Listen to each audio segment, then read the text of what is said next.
The W&M Washington Center integrates academics and experiential learning to produce high-impact opportunities for all. For 20 years, we've facilitated meaningful connections and provided a place of belonging for the entire William & Mary community. As we celebrate William & Mary in Washington, we are bringing you monthly videos that celebrate the center's rich history and consider its future.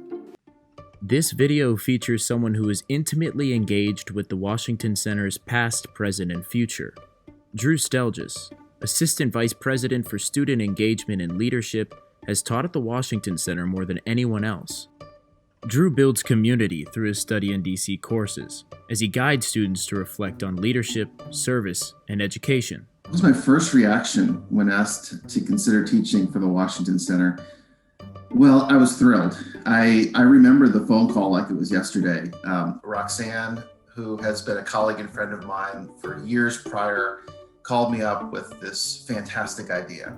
And that was the DC Summer Institutes. And it just seemed to fit perfectly what I was looking for professionally, an opportunity to sort of experiment with inquiry-based learning and teaching, a chance to explore Washington, DC around the topic of leadership, which was really professionally intriguing to me, and a chance to have deep and meaningful connections with students in an academic setting.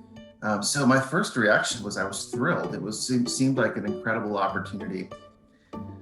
Let's see, how many courses and how many students have I taught in the Washington Center? Well, I've taught the DC Summer Institute for 10 years, Courageous Leadership for 2 years. This is the 6th year of teaching the Urban Education Winter Seminar. And I had the pleasure of co-teaching Ethical Leadership with former FBI Director James Comey 3 times.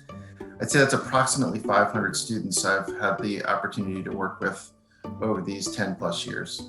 There are so many reasons that I think students should take the opportunity to study in DC. Being able to teach and to learn in the Washington Center and across Washington, DC has been an experimental sandbox for me. And I think it's similar for students. It really opens up our eyes to possibilities. We attract students who are inevitably going to be leaders in community. And that could be communities across the globe. And having the chance to live, to work, to think, to reflect, to dream, and to imagine how to solve problems in Washington, DC is a great gift to the university. William & Mary is physically located in part in Williamsburg, Virginia, but the brain trust of William & Mary is across the globe. And I can't think of a better place for students to begin to develop that sense of global community than in the heart of the nation and sort of the nucleus of democratic engagement in Washington, DC.